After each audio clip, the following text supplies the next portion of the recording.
There it goes. Oh, good one. Good bass. Easy. Finally got a bigger one. Here's a pretty one too. Oh yeah, pretty bass. And he's healthy looking. Man, look how thick. Solid bass. Well, hey guys, we are back and fall finally got here. This is the second rain in 2 months, so we've been really dry season, but it's knocking the leaves down. The leaves are turning colors and it's starting to look good. But anyway guys, we're going to come up here in the creek. I seen some bass moving in here the other day, so I thought I'd come up here and see if I can catch a few of these bass. We might even catch a few crappie, you never know. Hopefully we do. But anyway, let's see what we can do, guys. Let's go get them. Well guys, this is the rod and reel we're using today. We got an Garcia MAX X10 light spinning reel. We got it spooled with 6-pound test high-vis Mr. Crappie fishing line. And I got a Shakespeare Micro Series here. This is a 5'6" light action rod. They make a 7-foot and they also make a 4'8". The 7-foot's a little firmer, a little heavier. The 4'8's flimsier and lighter. But this is the one I like to crappie fish and brim fish actually. And I catch a lot of bass with it too. But it's about the right weight for me. And I fish a lot of them old Cypress Tupelo swampy areas that have low lying limbs, so I can get under the limbs and cast pretty good with this short one. But if you're out in the open, you may want that 7-footer. But anyway guys, I'll put a link down below the video in the description box, an Amazon link for both of these.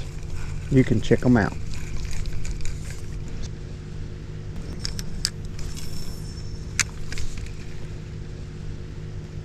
There it goes.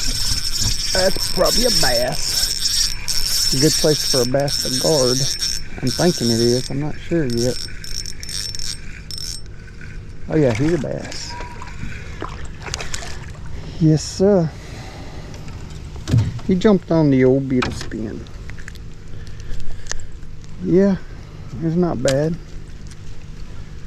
We ain't gonna hunt him today, so you just go back later. Yeah guys, what I'm doing here is I got the old beetle spin. See if I can grab a minnow right here right quick. But I'm just using this old customized beetle spin. It's got a gold blade on there. That's a willow leaf size 2 I put on there. And then I got a 1/16 ounce jig head hook. That's one of them flat headed hooks I painted red. I got a Bobby Garland jig. That's the color is Lights Out. And then I got a live minnow I'm putting on there. I just hook them through the top of the head and I swim that thing around and catch crappie and bass. Most of the time it's crappie, but you will catch some bass too. So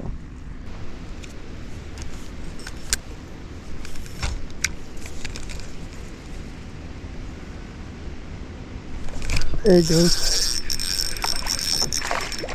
Now we got another bass. Some bass is in here today. Alright. Later.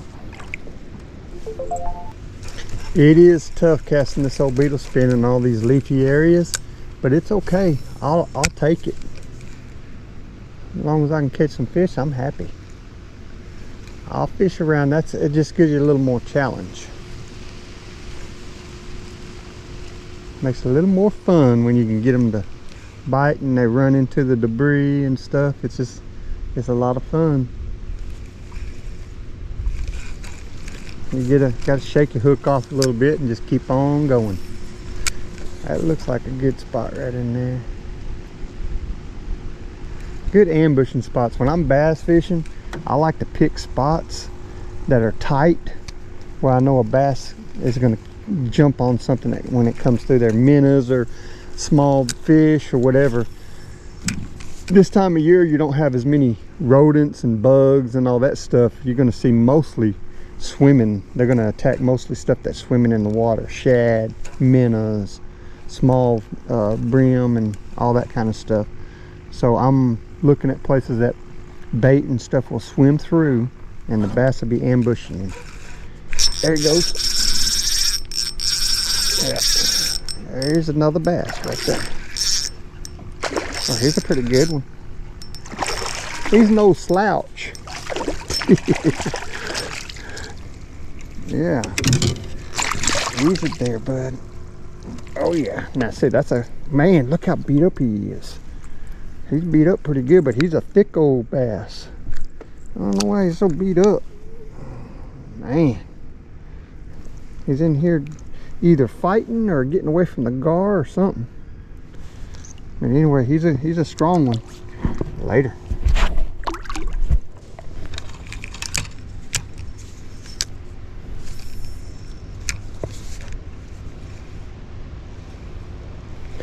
There he goes. See what we get. Not sure. Another bass, I'm pretty sure.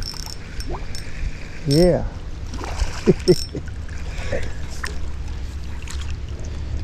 Oh yeah. I tell you guys, in the winter time, a lot of people, they don't realize that these things go to feeding on little shad and minnows and stuff. So if you downsize your lure, you can really rack up on some of these bass. That's what I do all the time.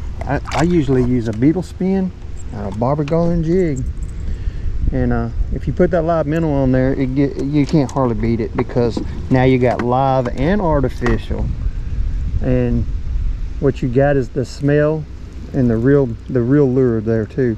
But this, you put that minnow on a beetle spin and you got it. You have control of it. You can swim that thing anywhere you want. You know, that's a live bait, an artificial bait, and you got the steering wheel. You can control anywhere you want to go. So that's one reason I do it. And yeah, when I was younger, I used to only fish artificial. I didn't care about live bait. But now I like to catch fish. So I like to eat a lot of fish, and I like to catch me a good mess every time I go. So I'll use live bait if I have to. I use crappie bites a lot of times when I'm crappie fishing. I use this setup right here for crappie fishing, but I also use it for bass fishing when I just want to have some fun, or if I want to catch some bass to eat, I'll use this setup.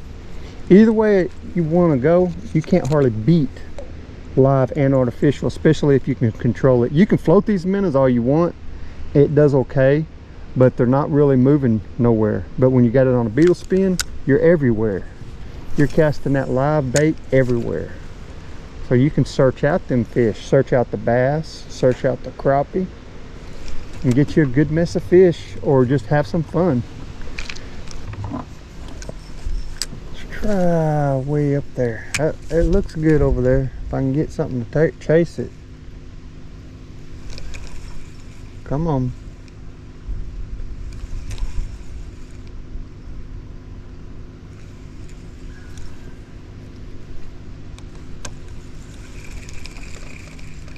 Man, nice log in there.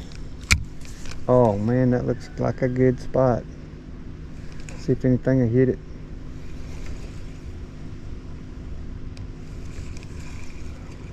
Oh. Act like there he is. Get him in here, whatever he is. A bass. Another bass. Man, we was after him anyhow. We finally caught him. See, he's beat up too. It's kind of crazy. I guess they're in here chasing these bait and fish and all these sticks and getting scratched up. Or he'd come out of the deep and the gar was working on him. He got some scar, man. Wow. Got some battle scars on him. Later. It's pretty clear across this spot, so might as well do some casting across there. See if we can swim across there and find something. There he is. Oh man, I got a good one. If I can get him out of there. Come on over here.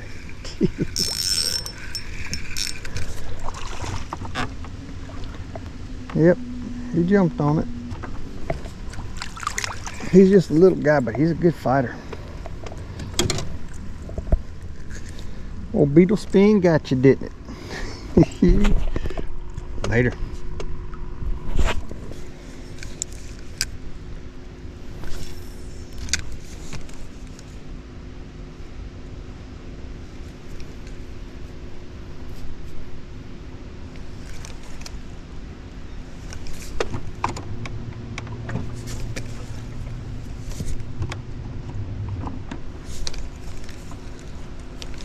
There it goes. Oh man, come on in, Harry.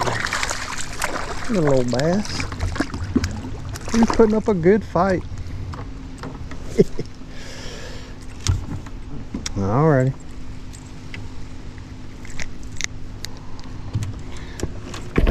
Later.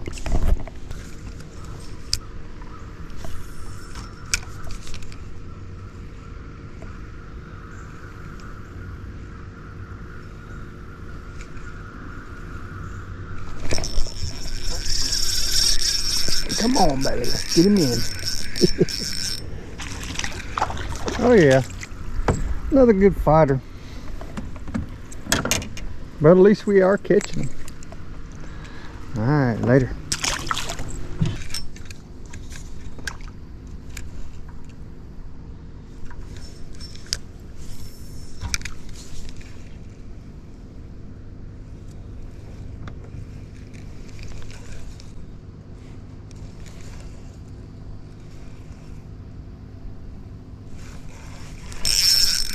Got him.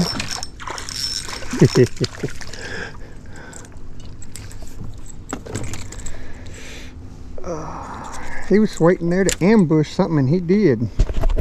Pretty little bass. Later.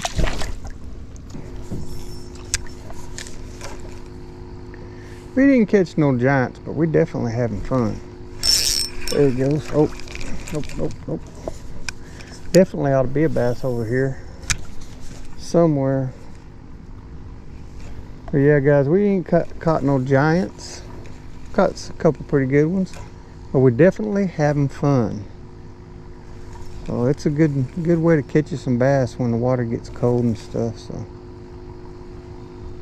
just downsize and imitate swimming lures.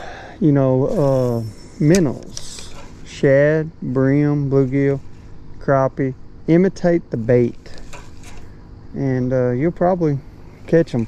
But yeah, you're not going to see a whole lot of top waters and stuff.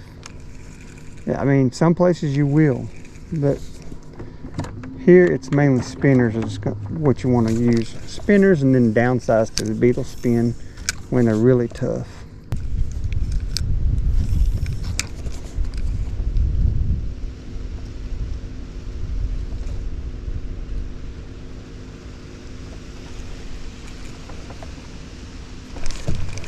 There he goes. What we got here? Pretty good bass, I think. Oh, that's a bowfin. He's a big boy. Big old bowfin.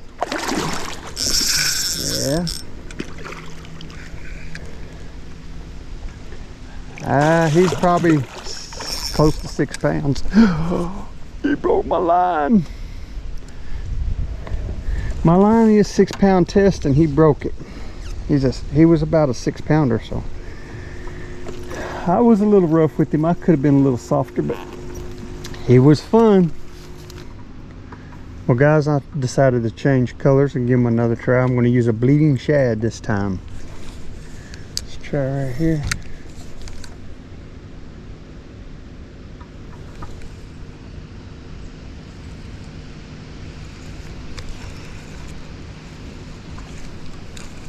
There it goes. Oh, good one. Good bass. Easy.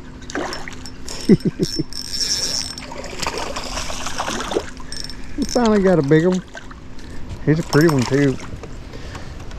Oh yeah, pretty bass. And he's healthy looking. Man, look how thick. Solid bass.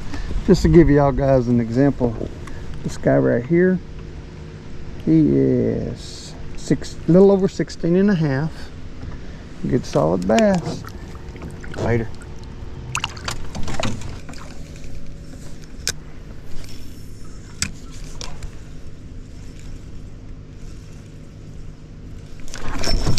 There it goes. Oh man, what is that? I don't know what he is, but I'll never get him in. Holy moly.